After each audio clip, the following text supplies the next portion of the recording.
பாராட்டுக்கள் அனைத்தும் படைத்துணைக்கே. உணவுகள் மென்மையானால் உடல்கள் வலிமையாகும். HSVயை முழுவதாக குணப்படுத்த முடியும்.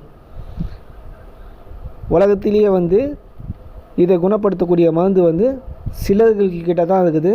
அந்த சிலர்களில் ஒருவனாக பிரபஞ்சம் எனக்கு இந்த சக்தியை கொடுத்ததுனால முதல்ல பிரபஞ்சத்துக்கு மன மகிழ்ச்சியோட நன்றியை தெரிவிச்சுக்கிறேன். சயின்டிஃபிக்காக ப்ரூவ் பண்ணி காமிக்கணும். உங்களோட பகுதியில் வந்த புண்கள்லாம் ஆறிடுச்சு, அதுக்காக இந்த களிம்பு கொடுத்தேன், இந்த கஷாயம் கொடுத்தேன்னு சொல்லக்கூடாது. கொடுக்குற மருந்தில் சயின்டிஃபிக்காக ப்ரூவ் பண்ணி ரெக்கார்ட் பிரேக் பண்ணணும். அப்படி பண்ணக்கூடிய மருந்து மட்டும் தான் முழுமையாக குணம் ஆகும் அப்படின்றதுக்கான மருந்துகள். சரியான பாதையை நான் உருவாக்கி சரியான பாதையில் உங்களை வழி நடத்துவேன். சொல்கிறத கரெக்டாக ஃபாலோ பண்ணிங்கன்னா ஒரே மாதத்தில் கூட குணம் ஆகிட்டு வெளியே வரலாம். இதுக்கு சில கண்டிஷன்ஸ் இருக்குது. என்ன கண்டிஷன்னாக்கா, பிரபஞ்ச ஆற்றல் ஒவ்வொரு மனுஷனுக்கும் அதிகப்படியாக இருக்குதுன்றத அவன் முதல்ல நம்பணும். நான் சின்ன ஆள், எனக்கு இந்த நோய் வந்துடுச்சு, இந்த நோய் குணமே ஆகாது, இந்த நோய் குணம் ஆகாது, இதனால் என் லைஃப் போச்சு, என்னோடய கல்யாணம் போச்சு, கவர்மெண்ட் வேலை போச்சு, வெளிநாட்டுக்கெலாம் போக முடியாது அப்படின்ற தாழ்வு மனப்பான்மையெல்லாம் விட்டுட்டு, என்னால் நிச்சயமாக முடியும், நான் முழுசாக வெளியே வருவேன், இந்த நோய்க்கான மருந்து நிச்சயமாக இருக்குது அப்படின்ற ஒரு முழு நம்பிக்கையோடு மட்டும்தான் என்ன பண்ணணும், மருந்தை சரியாக எடுத்துக்கணும். நீங்களே உங்களை நம்பலைன்னா உங்களை யார் நம்புவா? அதனால் முதல்ல உங்கள் மேலே நீங்கள் நம்பிக்கை வச்சுருக்கணும். நம்ம மேலே நம்பிக்கை வச்சுருந்தா தான் கடவுள் நம்ம மேலே நம்பிக்கை வைப்பார். அடுத்தது பார்த்திங்கனாக்கா, இந்த மாதிரி HSV பாதிக்கப்பட்டவங்க ஏர்லி மார்னிங் காலையில் எழுந்துக்க முடியுமோ அந்த அளவுக்கு காலையில் எழுந்துக்கணும். அப்போ எழுந்துக்கும் போது என்ன ஆகுனாக்கா, உடலில் ரத்த ஓட்டம் இயல்பான முறையில் சூப்பராக இருக்கும். அடுத்தது பார்த்திங்கன்னா, எந்த ஒரு கெமிக்கல் பேஸ்ட்டு, எந்த ஒரு கெமிக்கல் பல்பொடிலாம் பயன்படுத்தக்கூடாது. நேச்சுரலான உடலுக்கு நல்லது பண்ணக்கூடிய மூலிகை பல்பொடியை மட்டும்தான் பயன்படுத்தணும். எந்த கெமிக்கலும் யூஸ் பண்ணக்கூடாது. ஏன்னா HSVன்றது ஒரு உடம்புல வந்துச்சுனால ரத்தம் ஃபுல்லாக அசிடிக்காக மாறிடும். அப்போது ஏற்கனவே அசிடிக்காக இருக்கும்போது நீங்கள் இன்னும் கொஞ்சம் கெமிக்கல் கலந்து பேஸ்ட்டு, மற்ற ஷாம்பு, சோப்பு இதெல்லாம் பயன்படுத்தும் போது என்ன ஆகுனாக்கா, கெமிக்கல் மேலே கெமிக்கல் ரொம்ப ஜாஸ்தி ஆகிட்டே இருக்கணும். அடுத்தது பார்த்திங்கன்னா, எளிமையான எக்ஸசைஸ் நிச்சயமாக பண்ணணும். அது தோப்புக்காரணம் பண்ணுறது மிகச்சிறந்த ஒரு விஷயமாக இருக்குது.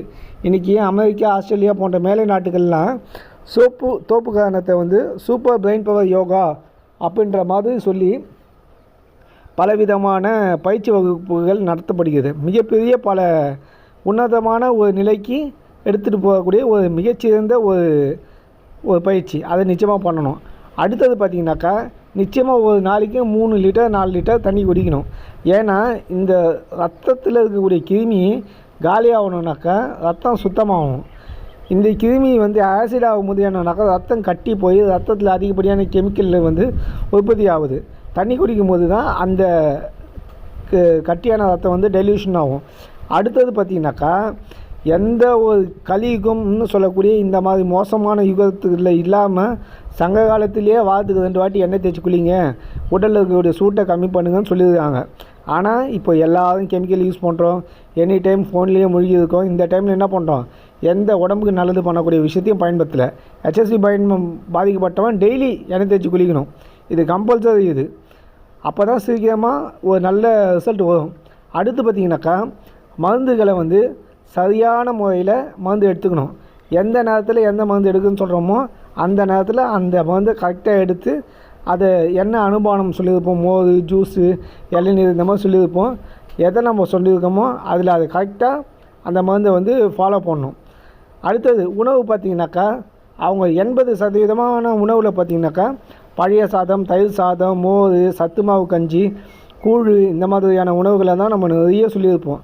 ஏன்னா இந்த மாதிரியான உணவில் அதிகப்படியான மசாலா இருக்காது, எண்ணெய் இருக்காது, பொரிச்சது, தாளித்தது, இந்த மாதிரி ஃப்ரிட்ஜில் வச்சது, இந்த மாதிரி எந்த ஒரு கெட்ட விஷயமும் மருந்துகளில் இருக்காது, உணவுலேயும் இருக்காது. அதனால தான் சொல்கிறத கரெக்டாக ஃபாலோ பண்ணணுன்றது.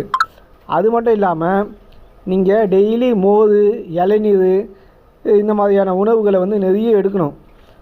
மோரை எப்படி எடுக்கணுன்னாக்கா, மோரை நல்லா தண்ணி விட்டு நல்லா குலுக்கி அதில் கொத்தமல்லி, கருவேப்பிலை, புதினா இந்த மாதிரியான கீரைகள்லாம் போட்டு நல்லா ஃப்ரெஷ்ஷாக எடுக்கணும்.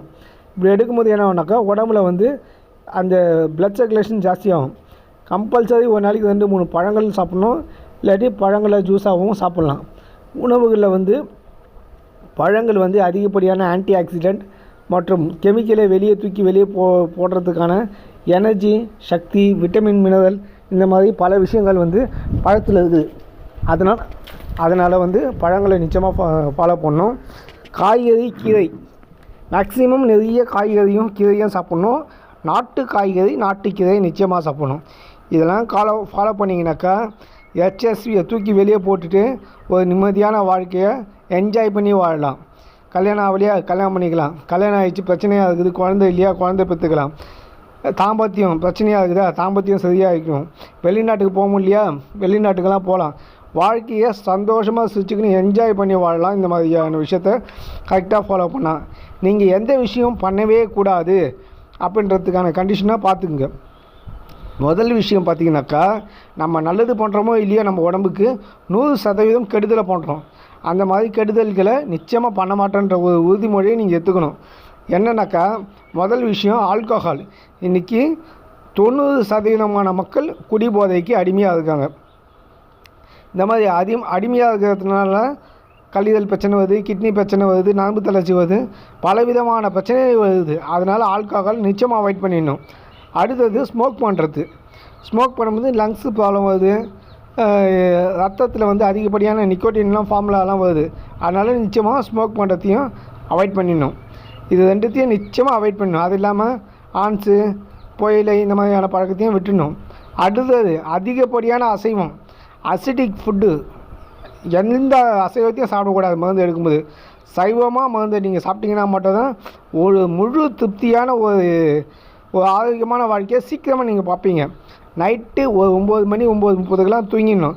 இன்றைக்கி எவனுமே தூங்கத்தில், எல்லாம் ஃபோனில் வந்து யூடியூப் பார்க்குறது, இன்ஸ்டாகிராம் பார்க்குறது இந்த மாதிரியே இருந்துச்சுனாக்கா சரியாக இவ்வளோ நேரம் நீங்கள் சாப்பிட்ட விஷயம் வந்து ரத்தத்தில் கிருமியை கொள்றதுக்கு நேரம் ஆகும்.